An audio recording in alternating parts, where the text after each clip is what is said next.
Bueno, vamos con el segundo vídeo del día, hoy martes 3 de octubre y evidentemente la actualidad manda y tenemos que comentar pues la decisión de Felipe VI tras esta nueva ronda de consultas designa a Pedro Sánchez para una investidura. Ya lo comenté en muchos directos, ya lo he comentado en muchos vídeos, que evidentemente esperar otra cosa pues era un milagro, a pesar de que, como ya comenté, mi argumento, que no creo que estuviese además incumpliendo sus funciones de designar al candidato, en el sentido de que si los socios de Pedro Sánchez no acuden a la ronda de consultas cuando es obligación del jefe del Estado designar a un candidato para una investidura, si los socios de Sánchez, Bildu, Esquerra, el BNG, el Junts y demás formaciones políticas no acuden a la ronda de consultas, esos socios no habría que tenerlos en cuenta. Además de los socios que han ido a la ronda de consultas, ninguno le ha garantizado el apoyo a Pedro Sánchez. Feijóo siempre podrá acreditar más apoyos que Pedro Sánchez, por tanto Pedro Sánchez no debería de haber sido designado a una investidura. Al final, a esta primera investidura ha ido Feijóo por ser el ganador de las elecciones, porque el que queda primero siempre va a una investidura, salvo que él renuncie expresamente, que fue por ejemplo lo que ocurrió con Mariano Rajoy después de las elecciones del año 2015. Iba a haber propuesto a Rajoy, pero el Rajoy que había ganado las elecciones renunció y en este caso pasó al siguiente. Aquí Feijóo no renunció a la investidura por haber ganado las elecciones. ¿Y ahora qué candidato tiene más apoyos? Pues sigue teniendo más apoyos Feijóo. Por lo tanto, no designe a nadie o vuelva a designar una vez más a Feijóo. O no designe a nadie, espere unas semanas, nueva ronda de consultas para ver qué es lo que dicen otras formaciones políticas, aunque si los socios golpistas y separatistas no van a la ronda de consultas a esas formaciones políticas, nunca habría que tenerlas en cuenta y por tanto disolución de cámaras y elecciones el 14 de enero. Y eso es lo que realmente tenía que haber ocurrido, pero bueno, yo creo que era pedirle demasiado, ¿no? En este caso, a alguien que lleva ese pin multicolor de la Agenda 2030 en la solapa de la americana, y por favor que nadie me diga que es que le obligan, porque ya sería esto el cachondeo padre, ¿no? Y por supuesto que si en un futuro, pues Pedro Sánchez lleva una ley de amnistía encima de la mesa, por supuesto que la va a firmar, ¿no? Y de verdad, a mí, yo este tipo de argumentos, ¿no? Que mucha gente dice, no, pero es que no puedo hacer nada, no queda otra, es que no puedo hacer nada. Pues la respuesta que yo siempre digo, si no puedo hacer nada, ¿para qué lo tenemos? Y además me resulta muy curioso, toda esa gente que dice, no puedo hacer nada, no puedo hacer nada, no puedo hacer nada, pero a su vez, esa misma gente reclama la necesidad de que exista una figura que no puede hacer nada. Pues yo lo siento mucho, ahí yo veo una incoherencia argumentativa absoluta. A lo mejor es que soy tonto y por eso no lo pillo, pero yo veo una incoherencia argumentativa absoluta entre no puedo hacer nada, no puedo hacer nada y a la vez la necesidad de que exista una figura de que no pueda hacer nada. Por cierto, una figura que está obligada, como todo el mundo bien sabe, a garantizar el cumplimiento de la Constitución, y el proyecto político de Pedro Sánchez, por supuesto, la incumple. Pero bueno, dicen los mentideros que Leticia es republicana, así que tampoco me sorprendería. Garantizar el cumplimiento de la Constitución, la neutralidad de las instituciones, el ordenamiento jurídico, y por supuesto nada de eso se cumple, al igual que tampoco se cumple la división de poderes, un poder judicial libre e independiente, etcétera, etcétera. Si es que España, la verdad es que es una democracia, vamos, bananera no, lo siguiente, la democracia española. Bananera no, lo siguiente. Por cierto, artículo 56.1 de la Constitución. El rey es el jefe del Estado, símbolo de su unidad y permanencia, ¿no? Y claro, si los socios de Pedro Sánchez quieren un referéndum y se lleva, por ejemplo, el referéndum encima de la mesa, ¿se va a firmar una ley de referéndum que implicaría ir en contra de la unidad y permanencia? ¿Se va a firmar también? ¿O se va a firmar una amnistía, que yo estoy convencido de que si llega a estar encima de la mesa también, a pesar de que es claramente inconstitucional? ¿O qué es lo que pasa? Que como el TC está secuestrado por Pedro Sánchez para decir que es constitucional, por cierto, un TC secuestrado por Pedro Sánchez porque el Partido Popular se lo regaló al PSOE, no lo olvidemos. Por tanto, esta es la situación que tenemos. Como digo, a mí no me sorprende al final lo de que Pedro Sánchez vaya a una investidura. Ya lo dije en su momento cuando hacía mi argumento de que los socios de Pedro Sánchez no van en la investidura y por tanto no puede acreditar los apoyos. Feijóo siempre tiene más apoyos acreditados que Sánchez y demás. Que eso es, si tuviésemos un jefe del Estado, pues con cojones, la verdad, para hablando claro. Y pues bueno, tristemente, pues no es así. No sé, yo como sabéis siempre he defendido la idea de que la historia se repite. Y la verdad es que yo no sé si nuestro jefe del Estado conoce muy bien pues la historia de su casa real, de la casa del Borbón, sobre todo lo que pasó con su bisabuelo.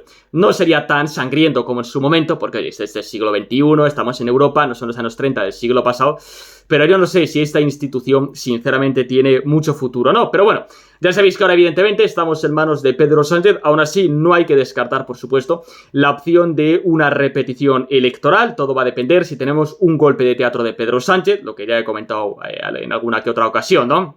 Que ahora de repente pues se haga el más patriota, el más constitucionalista, se envuelva en una bandera de España gigante y diga que no va a dar una amnistía y que no se mete al chantaje de Puigdemont, y así además desactivaría el argumento de la oposición que dice que Sánchez quiere dar una amnistía, o es el propio Puigdemont el que tensa mucho la cuerda y al final no apoya a Pedro Sánchez. Estamos un poco en manos de ambos personajes, que por cierto son dos psicópatas absolutos que deben de estar encerrados de por vida, tanto Pedro Sánchez como Puigdemont. Pero bueno, estamos en manos de estos dos personajes. Aplaudan todo, la fantástica ley electoral, el fantástico sistema que tenemos, las fantásticas leyes que permiten que existan formaciones políticas separatistas, golpistas, la ignorancia absoluta de la población, la gente de izquierdas radical y zombie absoluta que vota a estas formaciones políticas. Bueno, la pérdida de valores, la educación cada vez más nefasta, la pérdida del sentimiento nacional, la pérdida del sentimiento patriótico, muchos problemas que por supuesto tiene la sociedad española, que no sé sinceramente si va a tener algún tipo de solución o no. Pero bueno, como digo, Felipe VI designa a Pedro Sánchez candidato con 121 apoyos, no sé su partido, porque ningún otro partido ha garantizado su apoyo, con un montón de socios que no acude a la ronda de consultas,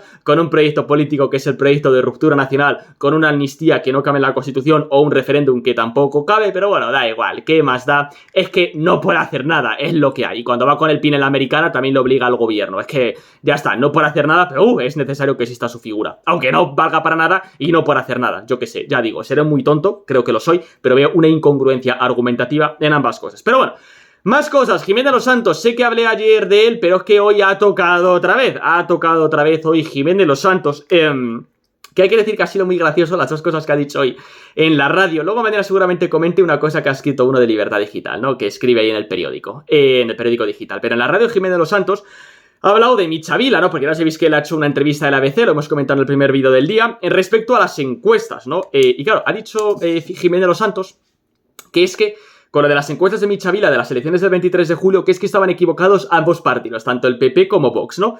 El PP por creerse las encuestas y Vox por quejarse de la manipulación. Y se queda tan ancho Jiménez Los Santos, pero vamos a ver, Jiménez Los Santos, ¿cómo que Vox estaba equivocado por quejarse de la manipulación? Si estaban manipulando estos sondeos y estaban manipulándose adrede completamente, y Vox tenía razón, no estaba equivocado. Claro que tenía razón cuando se quejaba y denunciaba las manipulaciones de las encuestas de Michavila, que mentían claramente. Y Michavila fue uno de los responsables de lo que ocurrió el 23 de julio. ¿Y otro sabes qué fue? Usted, Jiménez Los Santos. También fue muy responsable por la campanita contra Vox que hizo en la radio en todos sus programas. O por entrevistar al Michavila de los 160 escaños para el Partido Popular. O por las milongas del voto útil y agrupar el voto. Por cierto, el pasado 22 de marzo, Jiménez Los Santos, sobre la moción de censura, dijo que Tamames se comportó bien y que Sánchez no lo esperaba. Y hoy en la radio ha dicho Jiménez Los Santos que Vox perdió la cabeza presentando a Tamames un comunista. Eso es lo que ha pasado. Y que Abascal ha perdido la cabeza, porque ha criticado a Jiménez Los Santos cuando dice la gente de Vox, no, es que, Abascal, es que todos los medios de comunicación, o ayer Ignacio Garriga, es que los medios de comunicación nos tiene el manía, y Jiménez Los Santos ha dicho, no, lo que pasa es que Abascal perdió la cabeza por presentar a Tamames, cuando el 22 de marzo defendió que Tamames fuera la moción de censura. Y así con todos, que nos quejamos de que Pedro Sánchez cambia de opinión, pero Jiménez Los Santos, joder tú, madre mía. Madre mía, Jiménez Los Santos. Y como digo, también he leído un par de tweets de un colaborador que escribe en Libertad Digital, bastante lamentable, que si eso lo comentamos mañana, comparando a Vox con los partidos independentistas y con Bildu. Que ya hay que tener, vamos, una inmoralidad absoluta de comparar a un partido político que busca romper la unidad de España, que son partidos políticos golpistas, que hacen una apartheid al español en España, porque Cataluña es España, a compararlo con Vox. O a comparar una formación política que todavía no ha perdido perdón por los crímenes de ETA, que tiene en sus listas a etarras, que tiene en el Parlamento Vasco a condenados por pertenecer a ETA, con Vox. Hay que tener poca vergüenza, Hay que tener poca vergüenza. Y simplemente cierro el vídeo con un sondeo que se publicó ayer a nivel autonómico para el CIS andaluz, que es cierto que es al servicio del Partido Popular, que le da la victoria al PP con 57 diputados autonómicos, seguiría sacando mayoría absoluta Juanma Moreno. Luego 31 tendría el PSOE, más o menos lo mismo que sacó el año pasado. Por Andalucía, que es una especie de sumar, sacaría 11 escaños y ya lo pone por delante de Vox, que sacaría 9. Tiene 14, sacaría 9, ¿no? Bueno, esta es la encuesta del CIS andaluz. Yo la verdad es que, sinceramente, esas encuestas ya sabéis que... Yo es que ya no es que me las creo, me las deje de creer. Es que ya he perdido todo tipo de esperanza con la sociedad española, la verdad. O sea, tengo cero esperanza con la sociedad española. Creo que... No sé, es que ya poco podemos esperar, sinceramente, de este país. Porque claro, ¿alguien puede decirme qué es lo que ha hecho el Partido Popular para sacar estos resultados? ¿Qué está haciendo el Partido Popular en Andalucía? Bueno, sí, claro, mantener la legislación socialista, mantener las redes clientelares del PSOE, mantener los chiringuitos del PSOE, mantener todo lo socialista, ¿para qué? Para que los socialistas voten al Partido Popular. Decía Michavila, que lo hemos comentado en el primer vídeo del día esta mañana, de no, bueno, es que la culpa de lo que pasó fue, vamos, por Vox por presentarse a las elecciones. Es que Michavila está diciendo claramente, es que la culpa es de que hay 3 millones de patriotas que quieren defender la unidad de España, la legalidad, que todos somos iguales, nuestro campo, nuestra industria, nuestros jóvenes, nuestras fronteras, nuestra soberanía, y que la culpa es nuestra, tenemos que desaparecer. Es que, de verdad, España se va a una deriva tremenda completamente. O sea, tremenda la deriva a la cual se va España. Como digo, pérdida alarmante de valores, no hay educación, no hay cultura, no hay sentido patriótico, no hay nada, nada en este país. De verdad, es tremendo. Pero bueno, nada, simplemente hasta aquí ese segundo vídeo de martes 3 de octubre, como siempre. Si os ha gustado, por suscribiros, dejar un comentario y ya nos vemos las próximas semanas con más vídeos aquí en el canal. Hasta luego.